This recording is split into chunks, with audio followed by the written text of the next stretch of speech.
The frantic sizzle of chorizo hitting hot oil was the defining soundtrack of Rafael Vargas's life. That, and the clatter of ceramic tapas plates, the roar of the espresso machine, and his own voice, sharp and commanding, slicing through the controlled chaos of El Toro Furioso's kitchen. At 48, Rafael was a Sevilli institution, his bar lauded for its robust, unapologetically rich Andalusian flavours. He surveyed his domain, a blur of white chef jackets, steaming pans, and impatient waiters with a possessive glare, popping another antacid into his mouth like a tic-tac. His temple throbbed, a familiar drumbeat against the culinary cacophony. His phone buzzed insistently on the stainless steel counter. Abuela. He silenced it with a greasy thumb. Later. Always later.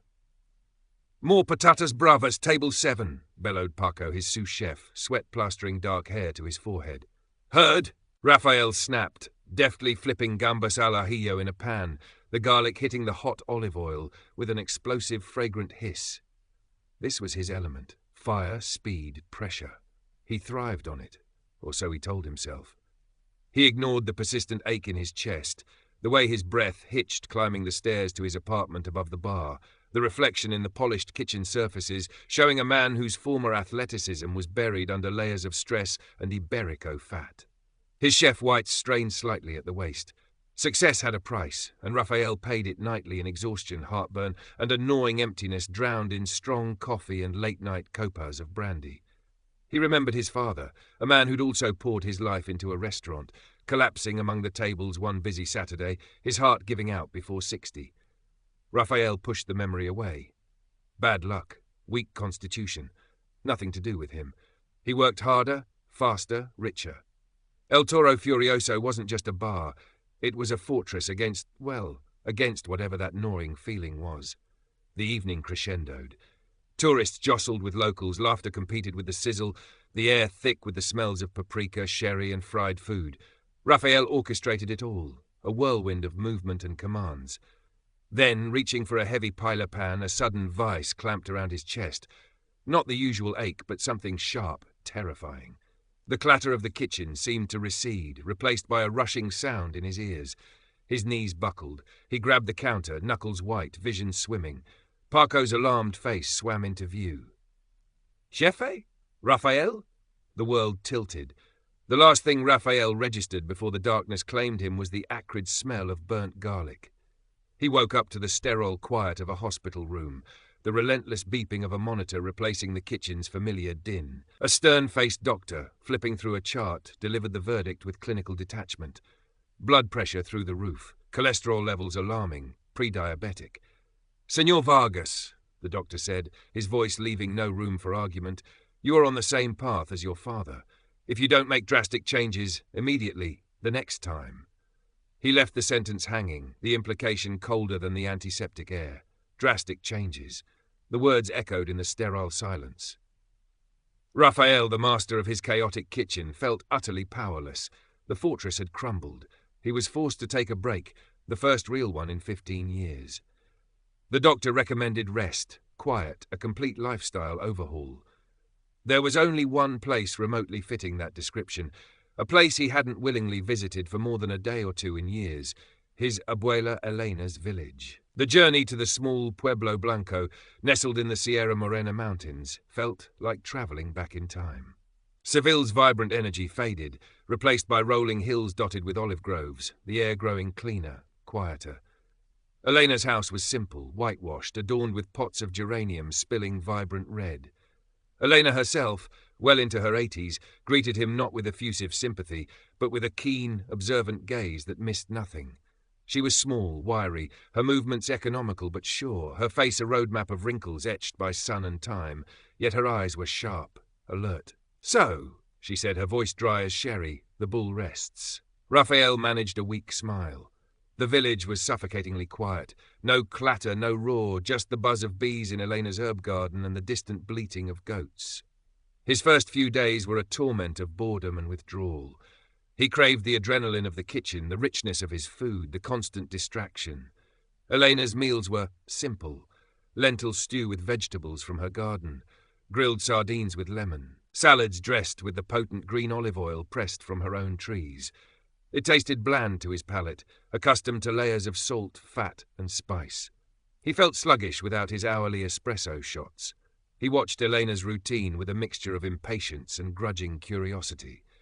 She rose with the sun, tending her small huerta, a patch of earth yielding tomatoes, peppers, beans, zucchini. She walked to the village plaza every morning, exchanging greetings with neighbours who seemed to have known her forever, their conversations unhurried, weaving a fabric of shared lives. She took a proper siesta after her light lunch, not out of laziness but as a respected rhythm of the day. Her evenings were spent reading or knitting, her movements calm, her presence serene. She ate modestly, stopping when satisfied, not stuffed. "Come para vivere, no vivere para comer," she'd murmured once. "Eat to live, don't live to eat." Raphael had scoffed internally. He tried to improve her cooking, adding extra chorizo to the lentils, suggesting a rich cream sauce for the fish. Elena simply raised an eyebrow and served the dish as intended.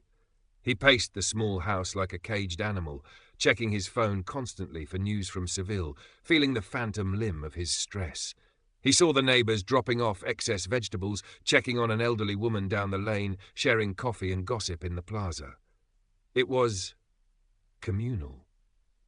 Inefficient, he thought, yet undeniably peaceful. He didn't see the connection yet, the invisible net of community that held them all. Elena didn't lecture. She simply involved him. "Raphael, the tomatoes need water. Can you fetch some lemons from Signora Carmen? Her tree is heavy. Walk with me to the market?" Grudgingly he complied. The physical work in the garden, though light, left his muscles aching in unfamiliar ways. The walk to the market, slow by his standards, forced him to notice the details. The intricate ironwork on a window grill, the scent of jasmine spilling over a wall, the sound of his own breathing, surprisingly less ragged than before. He started sleeping better, the profound village silence a balm to his city-jangled nerves. He woke up feeling not refreshed exactly, but less depleted.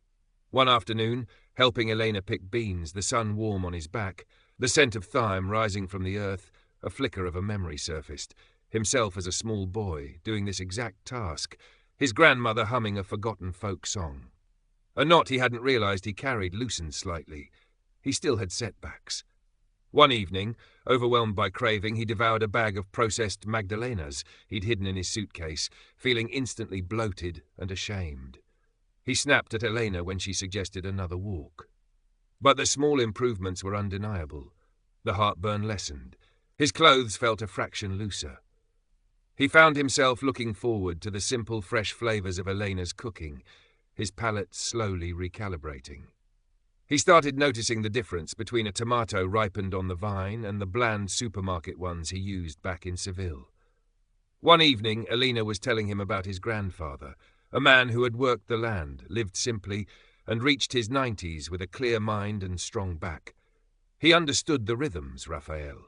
She said softly, looking not at him, but out at the darkening hills. The rhythm of the seasons, the rhythm of the body. We fight it now, in the cities, always rushing, always wanting more, but the body keeps its own time. It clicked. Not like a lightning bolt, but like the slow dawn spreading over the hills. The secrets weren't secrets at all.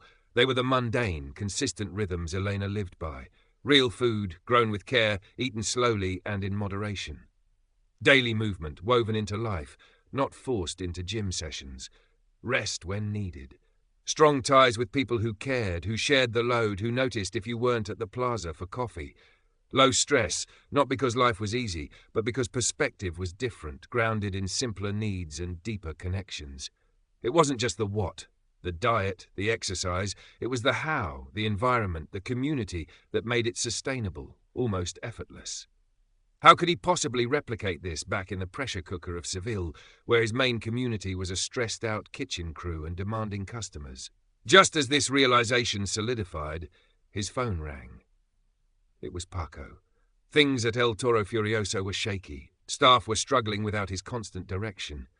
And Mateo, his slick rival from the trendy fusion tapas bar down the street, Fuego Moderno, was apparently drawing bigger crowds. His flashy dishes featured prominently on Instagram. The old anxieties surged back, tightening Raphael's chest. Seville called. Duty called. Failure threatened. He looked at Elena, peacefully reading by the window, the embodiment of a life he now understood but felt impossibly distant from his own reality. The core conflict sharpened. Could he bridge this chasm? Could he bring the wisdom of the village back to the demanding heart of the city? It wasn't just about adding a salad to the menu.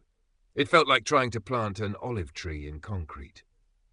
The Seville Food Festival buzzed with an electric energy that Raphael simultaneously craved and dreaded.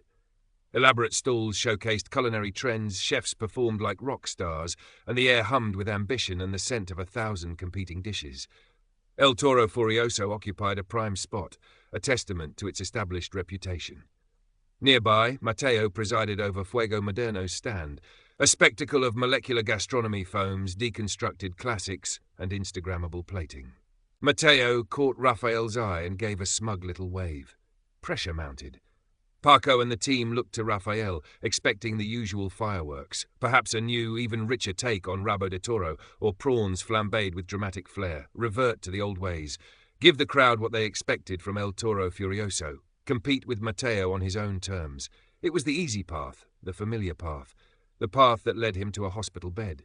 He hesitated, the noise and frantic energy threatening to pull him back into the vortex. He saw the eager, hungry faces in the crowd, smelled the heavy richness emanating from nearby stalls. Then, incongruously, he pictured Elena's sun-drenched garden, the simple earthenware bowl of gazpacho she'd served him yesterday, its vibrant freshness a world away from this culinary battlefield. He remembered the feeling of deep sleep, the surprising lightness in his limbs after a walk through the olive groves, the easy camaraderie in the village plaza. Cama para vivir. Taking a deep breath, ignoring Paco's questioning look, Raphael made his stand. He instructed his team to prepare only 3 dishes. Not the old, heavy hitters. First, a refined version of Elena's lentil stew, lentejas con verduras, enriched with smoked paprika and good olive oil, but fundamentally simple, showcasing the quality of the vegetables sourced from a small organic farm near the village. Second, grilled urta a la roteña, a local fish, served with roasted seasonal vegetables, letting the freshness speak for itself. Third, a simple almond and orange cake, sweetened with honey, a recipe Elena swore by. He stepped forward as the first curious onlookers approached. Instead of shouting specials, he spoke calmly about the ingredients, about rediscovering traditional flavors, about the connection between food, health, and community. He mentioned the farm cooperative he was starting to work with. He announced, quietly but firmly, that El Toro Furioso would be evolving, keeping the classics people loved, but adding dishes that celebrated simplicity, freshness, and well-being. He spoke about creating a better work environment for his staff, closing earlier, finding a more sustainable rhythm. Matteo sauntered over, a smirk playing on his lips. Trying to win a health prize, Vargas? People come here for flavor, for indulgence, not peasant food. Raphael met his gaze, the old fire replaced by a steady calm. There's more flavor in one of Elena's tomatoes than in all your fancy foams, Matteo, and this isn't peasant food. It's real food. There's a difference. Skepticism warred with curiosity on the faces of the crowd. Some drifted away towards Matteo's flashier stall, but others stayed, intrigued.